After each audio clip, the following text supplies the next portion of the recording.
S'il y a du monde qui manque pas de courage au Congo, il y a certainement l'Église catholique et l'Église protestante.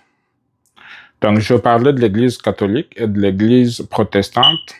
Certains vont me dire, comment ça, c'est pas tous les catholiques ou tous les prêtres catholiques qui sont d'accord avec ce que Monseigneur Chollet et l'autre de l'ECC sont en train de faire. Néanmoins, ce que je peux vous affirmer, pourquoi je ne vais pas utiliser un autre vocable que les catholiques, puisque ces gens-là font partie d'une corporation.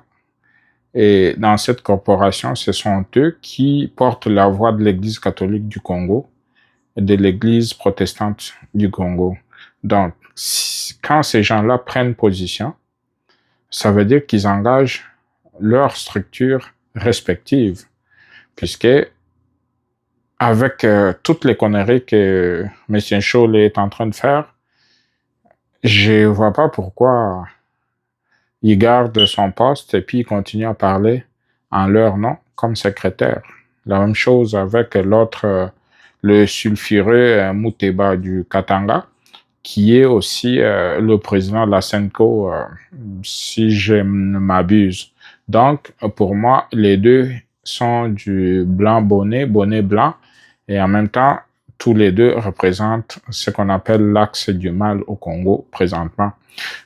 Pourquoi je les appelle l'axe du mal?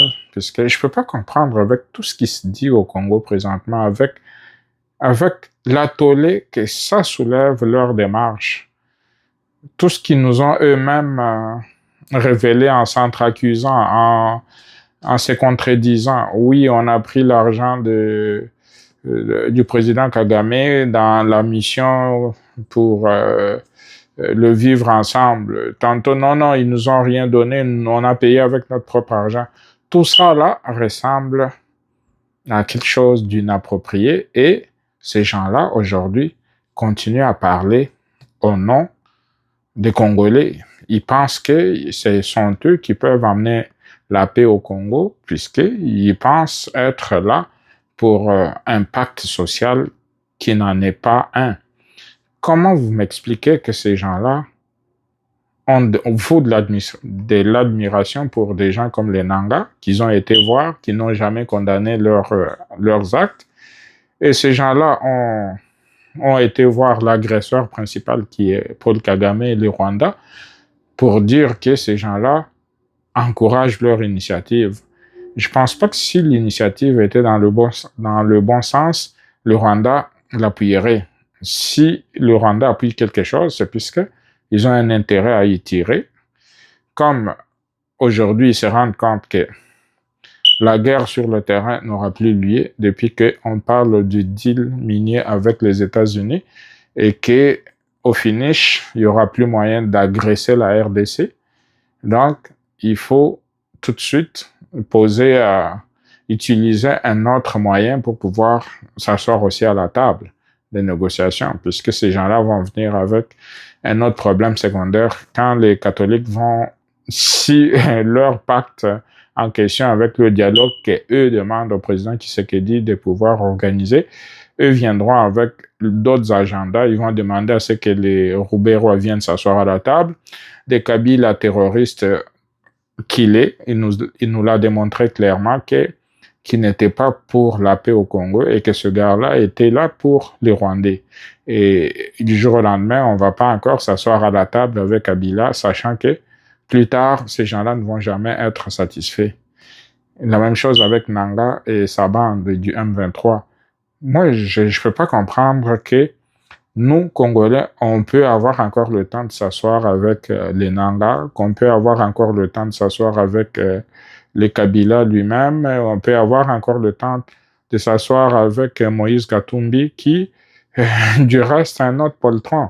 Comment se fait-il que ce gars-là est allé voir les Américains pour leur dire qu'il n'y a plus de minerais au Congo? En fait, tout ce qui peut faire que le Congo gagne, tout ce qui peut faire que la guerre s'arrête, tout ce qui peut faire qu'il y ait de la prospérité au Congo, ces gens-là n'en veulent pas. n'en veulent pas, voulais-je dire. Donc, si ces gens-là ne veulent pas du progrès du Congolais, comment on peut les qualifier? On va les qualifier des anti-Congo ou des gens qui veulent continuer, qui veulent que le Congo continue dans l'anarchie, puisque c'est dans cette anarchie qu'eux continuent de s'enrichir. Donc, pour moi, le président Tshisekedi n'a pas besoin d'écouter ces gens-là. J'ai entendu, après avoir dit tout ce qu'ils ont dit, d'avoir été appuyé à gauche, à droite, d'avoir clairement dit que les gouvernements congolais ne leur a pas donné quelque chose par rapport à leur démarche. Et aujourd'hui, ils disent que on est prêt pour déposer nos conclusions au président Tshisekedi pour qu'ils puissent avoir la primeur de leurs conclusions. Et puis, à ce moment-là, ils vont voir comment l'organiser, puis tout ça. Là. Donc, j'espère que le président Tshisekedi ne va pas mordre à l'hameçon.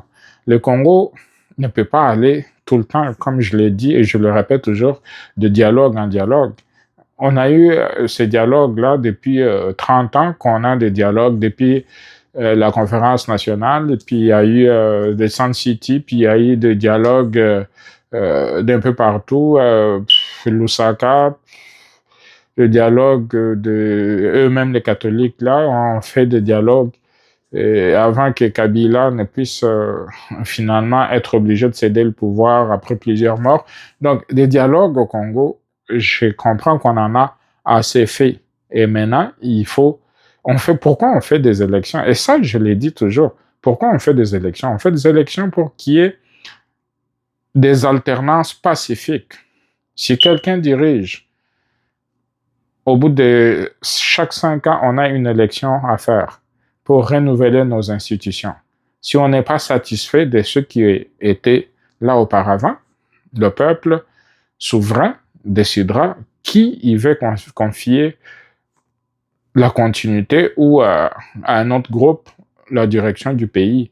On ne peut pas continuer à diriger le pays à travers des consensus et des dialogues et tout ça. Là. Pourquoi je suis contre cette façon de faire? Puisque à chaque fois qu'il y aura de problèmes, quelqu'un va toujours être tenté de prendre des armes en sachant que c'est la seule façon de faire entendre sa voix, tuer des Congolais pour finir par s'asseoir à la table et partager le pouvoir. Donc, on ne veut plus donner des cadeaux à des gens qui assassinent d'autres Congolais. Tout le monde, pour ceux qui disent que Tshisekedi est incompétent, bravo. Mais sauf que le peuple vient de lui renouveler sa confiance pour un autre 5 ans. Et là, ça fait déjà 1 an et demi qu'il tourne en rond à cause que des gens ne veulent pas le laisser travailler. Là, il doit gérer la guerre et puis il doit gérer l'économie du Congo. Et il ne peut pas appliquer son plan dans ces conditions.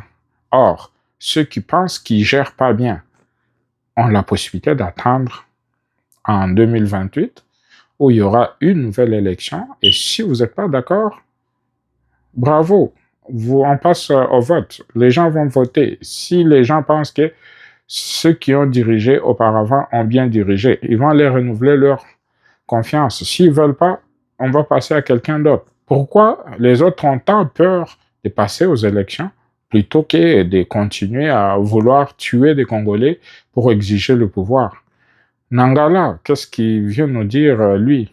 Nanga, et c'est lui qui a organisé l'élection, qui a plébiscité Tshisekedi. Il ne peut pas aujourd'hui nous dire que cette élection-là était truquée, puisque Tshisekedi n'est pas venu avec une arme à la tempe de Nanga pour lui dire que si tu proclames pas mon nom, je veux te tuer. Du reste, on sait que c'est la bande à Kabila avec Chadari comme candidat qui avait tous les moyens de l'État pour pouvoir s'imposer. Pourquoi ils ne se sont pas imposés? Puisqu'ils ont compris que le peuple voulait le changement et ce changement-là est intervenu par Tshisekedi. Et après, en 2023, il y a eu une nouvelle élection. Et là, Tshisekedi l'a emporté haut les mains. On peut dire tout ce qu'on peut dire, qu'il y a eu fraude et tout. Dites-moi, qui aurait pu battre Tshisekedi en 2023? Ou de tous les candidats qui ont été présentés? Et je pense même que le public était unanime pour une fois. Après une élection, personne n'a daigné protester. C'est sûr qu'il y a eu beaucoup de problèmes avec les élections législatives avec des députés. Puis ça, on n'en conteste pas. Mais pour ce qui est de l'élection présidentielle, on sait que Tshisekedi a gagné largement cette élection et qu'il mérite de pouvoir diriger le Congo pour les 5 prochaines années. Donc, si ceux qui ne sont pas d'accord et la façon dont il fait les choses, ils n'ont qu'à se mettre sur la liste électorale pour 2028 et puis demander au peuple de sanctionner Tshisekedi pour qu'eux puissent venir au pouvoir. Du reste, là, je ne vois même pas rendu là où on est là. Et qu'est-ce que le dialogue des catholiques vient faire? Le dialogue des catholiques vient juste pour laver ceux qui ont tué des Congolais pour qu'il puisse y avoir de l'amnistie, soit disant pardon, mais le pardon ne va pas retourner à la vie ceux qui sont décédés. Des Congolais sont morts en grand nombre à l'est du pays, que ce soit à Bukavu, que ce soit à Goma, que ce soit dans toutes les parties que ces gens-là contrôlent. Donc, on ne peut pas leur donner un passe-droit pour qu'ils viennent s'asseoir encore et puis en 2028, on va voir ces gens-là venir pour concourir. Pour eux, c'est fini, là. C'est clair pour Kabila, pour Katumbi, et pour Nanga, pour tous ces pantins-là. Je pense que c'est fini. On ne peut plus revenir là-dessus et ces gens-là doivent être condamnés par la loi et doivent être punis. Ceux qui doivent être pendus doivent l'être et ceux qui doivent aller rester en prison pour un bon bout de temps doivent l'être pour donner l'exemple finalement que prochainement, là, qu'il n'y ait personne qui va faire la même chose et puis espérer être lavé. Il faut que l'exemple soit donné que quand tu trahis le pays, quand tu tues d'autres Congolais pour juste une question de pouvoir, tu vas payer le prix. On ne peut pas continuer. On a eu des gens qui ont été graciés, puis qui finalement, après être graciés, sont retournés à leur vie des rebelles, puis on continue à tuer les gens, puis il y aura encore un autre dialogue, puis ces gens-là vont revenir.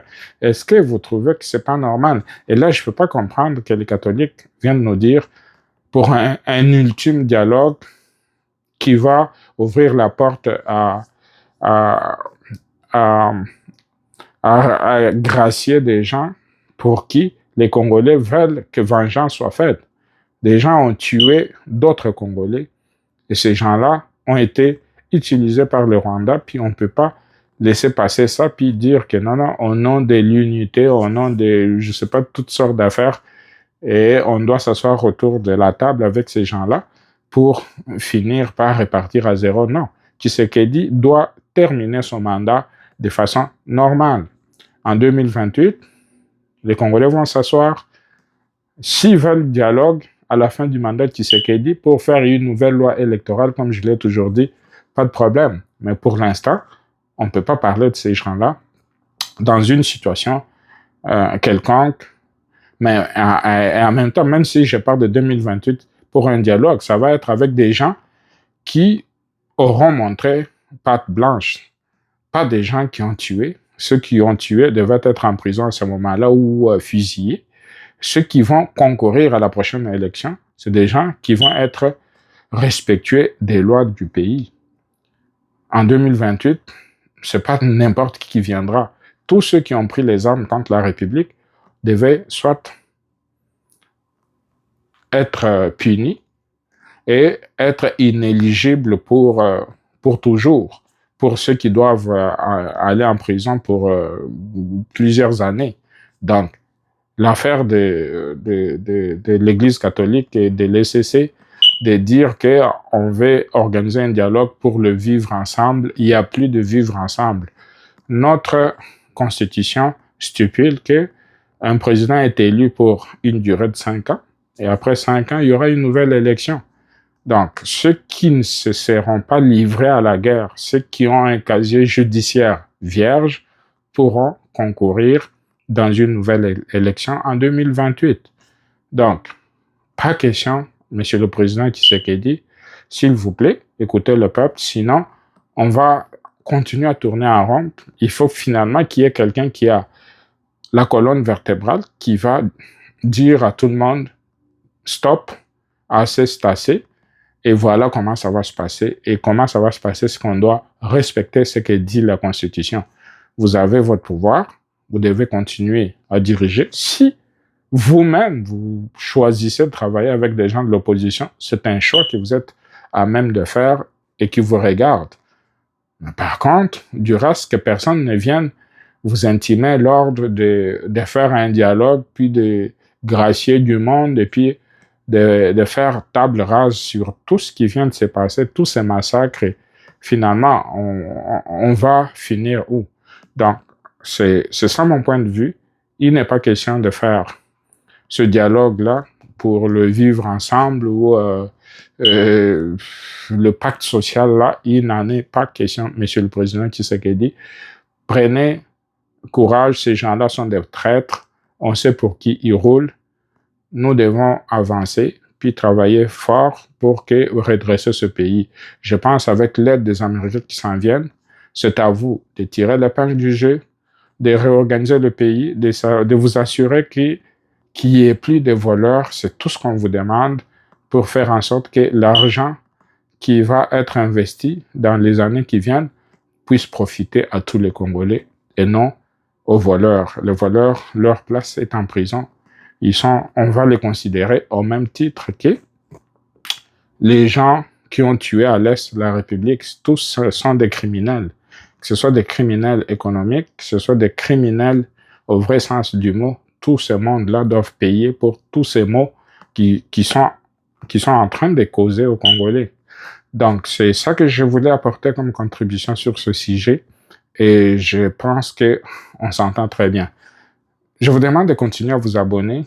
Des sujets économiques s'en viennent. On travaille beaucoup pour préparer nos émissions qui s'en viennent sur l'économie, puisqu'on pense, comme je l'ai toujours dit, que l'économie du Congo, c'est ça qui va faire qu'on puisse développer le Congo. Et cette économie-là doit passer entre les mains des Congolais. Ce sont les Congolais qui ont le devoir de s'enrichir et qui ont le devoir de faire en sorte que le Congo, l'économie du Congo soit contrôlée par les Congolais. Si vous vous abonnez sur notre chaîne, vous nous encouragez à grossir cette communauté. Si vous aimez notre contenu, vous nous encouragez à faire en sorte que YouTube puisse référencer notre chaîne pour qu'il y ait le plus de Congolais qui vont nous regarder et qui finalement vont apprendre, puisque très bientôt là, on va lancer des capsules de la préparation, comment, surtout on veut aider les gens à ceux qui veulent faire de l'exportation des produits congolais, ceux qui veulent faire de la manufacture des produits agroalimentaires congolais pour leur ajouter la valeur ajoutée. La valeur ajoutée, c'est ça qui va faire que le produit soit vendu à un meilleur prix pour faire un peu plus d'argent. Donc, ceux qui veulent être initiés à nos méthodes, nous-mêmes, on travaille beaucoup dans la transformation. On fait la transformation et l'exportation d'huile de palme. On fait la transformation de pondu, puis qu'on congèle, et puis on impacte pour l'exportation à l'étranger. Puis c'est ça des vraies opportunités pour gagner l'argent. Et ça, si vous voulez apprendre notre façon de faire, continuez à nous suivre. Abonnez-vous pour ceux qui ne sont pas encore abonnés pour qu'on puisse avancer ensemble. On vous remercie beaucoup, puis à la prochaine. Que Dieu continue à bénir le Congo. Bye.